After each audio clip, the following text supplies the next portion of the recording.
দেশের সকল রাজনৈতিক সচেতন নেতাকর্মীদের মধ্যে একটি আলোচনা চলছে, সেটা হচ্ছে নির্বাচনে কয়টি জোট হচ্ছে, কারা কোন জোটে থাকতে পারে সেই আলোচনা সমালোচনা চলছে।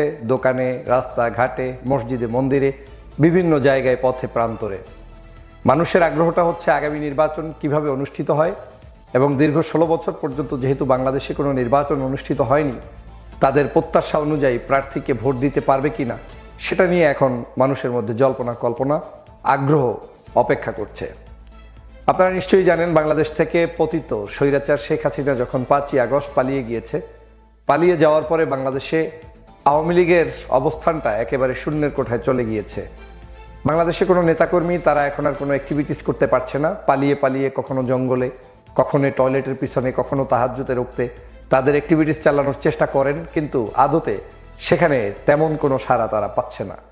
শেখ হাসিনাও বহুবার চট করে বাংলাদেশে ঢুকতে চেয়েও এখন পর্যন্ত তিনি সফল হননি, বরং তার নেতাকর্মীদেরকে বারবার তিনি বিপদের মধ্যেই ঠেলে দিচ্ছেন। অবশেষে তাদের অ্যাক্টিভিটিস চলমান রয়েছে তাদের নিজস্ব পেজ অনলাইনে, যেখানে তারা সারাদিন স্বপ্ন দেখছেন যে বাংলাদেশে তারা ফেরত আসবেন। ধরে নেওয়া যেতে পারে যে বাংলাদেশে শেখ হাসিনা এবং শেখ হাসিনার যারা দোসর রয়েছে তাদের অবস্থানটা একেবারেই শূন্যের কোটায় রয়েছে। বাকি যে দলগুলো রয়েছে তাদের মধ্য থেকে নির্ধারিত হবে যে কয়টা জোট হবে এবং কিভাবে সেই নির্বাচনটি অনুষ্ঠিত হবে। বাংলাদেশে আওয়ামী লীগ ছাড়াও আওয়ামী লীগের কিছু দোসর আমরা ইতিমধ্যেই চিনি এবং জানি।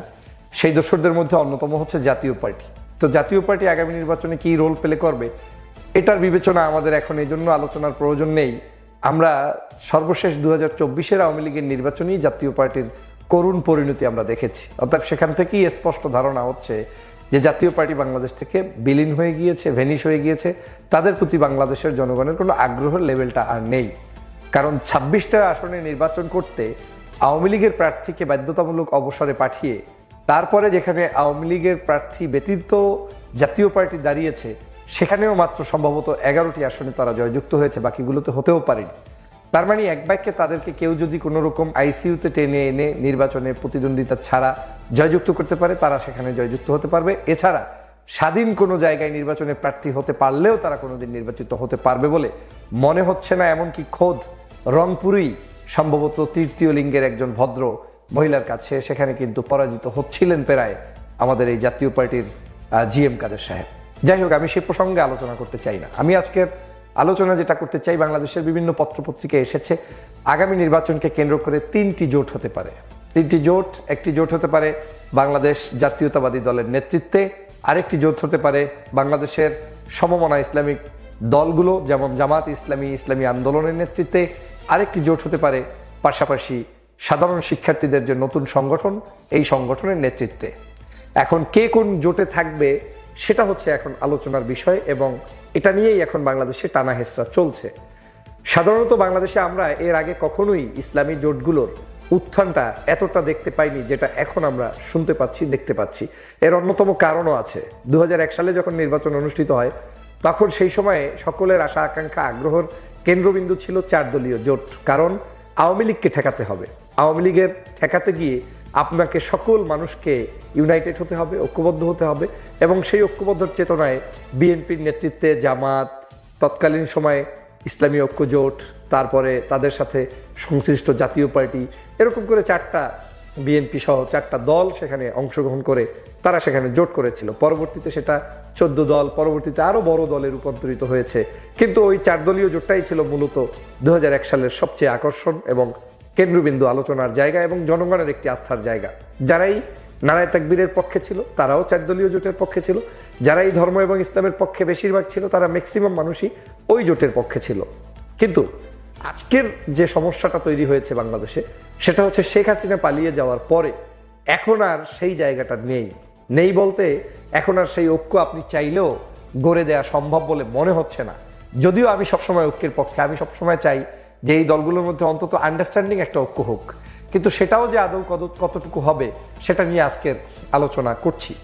আমি যখন বিভিন্ন পত্রপত্রিকায় দেখলাম যে বাংলাদেশে 3টি জোট হতে পারে, আবার এমনও হতে পারে 2টো জোটের মধ্যেও সীমাবদ্ধ থাকতে পারে, সেক্ষেত্রে 3টে জোট হলেও হয়তো হতে পারে, 2টো জোট হলেও হতে পারে। কিন্তু এটা নিশ্চিত যে জোট হচ্ছেই এবং 2টো জোট যে হচ্ছে সেটাও মোটামুটি নিশ্চিত। এজন্যই নিশ্চিত যে বাংলাদেশের সর্ববৃহৎ দল বাংলাদেশ জাতীয়তাবাদী দল, তার সাথে যারা শুভাকাঙ্ক্ষী হিসেবে কাজ করেছে দীর্ঘদিন পর্যন্ত, তার মধ্যে যারা ছোট ছোট দল আছে, স্বভাবতই তারা চাইবেন সরকার গঠন করলে এমপি হতে, মন্ত্রী হতে, স্বার্থ সংশ্লিষ্ট জায়গাগুলোতে তাদের এখনই সুযোগ, যতটা সুযোগ তারা নিতে চায় সেটার জন্য এখনই বিএনপির সাথে থেকে তাদেরকে এগিয়ে যেতে হবে। তো সেই দৃষ্টিকোণ থেকে অনেকে হয়তো যারা মনে করছে যে বিএনপি একেবারে ক্ষমতার কাছে চলে গিয়েছে, সেই সকল পার্টিগুলো এই বিএনপির সাথেই থাকবে বলে আমার ধারণা। কিন্তু যারা আবার অন্য জায়গায় চিন্তা করছে যে সেই চেতনাটা হচ্ছে বিপ্লবী চেতনা, সেই চেতনাটা হচ্ছে সন্ত্রাস, চাঁদাবাজ, দুর্নীতিবাজ, কোনো ধরনের অসুন্দর কার্যক্রমের সাথে সম্পৃক্ত হতে চায় না, এবং ধর্মভিত্তিক কোনো বিষয়ে কটূক্তি কেউ করুক সেটা শুনতে চায় না, ধর্মীয় মানুষদেরকে নিয়ে একটা ঐক্যবদ্ধ প্ল্যাটফর্ম গঠন করতে চায়। আবার অনেকে আছে যে অনেক তো দেখেছি, 53 বছরের এই শাসন দেখেছি, সেই শাসন দেখেছি, নতুন কিছু শাসন ব্যবস্থা চায়।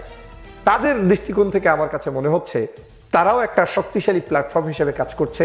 সেটা হতে পারে সমমনা ইসলামিক দলগুলো নিয়ে, কিন্তু ইসলামিক জোট নাম লাগিয়েও হতে পারে, না লাগিয়েও হতে পারে। আমার পরামর্শ তাদের প্রতি, ইসলামিক জোট না লাগিয়েই তাদের জোটটা হওয়া উচিত, কারণ এটা সার্বজনীন একটা জোট হোক যেখানে যে কেউ আপনার ওখানে প্রবেশ করতে পারে। তো সেই জায়গা থেকে আমার মনে হচ্ছে জামাত ইসলাম বাংলাদেশের অন্যতম বৃহত্তর একটি ইসলামিক দল, ইসলামী আন্দোলন বাংলাদেশ চরমনায়ের পীর সাহেবের দল, এবং এর পাশাপাশি হেফাজতে ইসলাম কেন্দ্রিক বা আল্লামা মামুনুল সাহেব কেন্দ্রিক কওমি মাদ্রাসা ভিত্তিক যে অর্গানাইজেশনগুলো রয়েছে তাদের মধ্যে থেকে এখানে সম্পৃক্ত হওয়া, এবং বাংলাদেশের সত্যিকার যারা নতুন দেশ গঠন করতে চায়, আমার মনে হচ্ছে যদি ছাত্রদের সেই সংগঠনটি প্রতিষ্ঠিত হওয়ার পরে আলাদা কোনো জোট করে বড় কিছু করতে না পারে, এমনও হতে পারে তারাও এই ইসলামী জোটের সাথে সমর্থন জানিয়ে তাদের পথ আগাতে পারে বলে মনে হচ্ছে। মানি জামাত, চরমনাই, এদের সাথে তাদের সম্পৃক্ততা হতে পারে। এটার দুই একটা গ্রাউন্ড আমার কাছে মনে হচ্ছে। এটা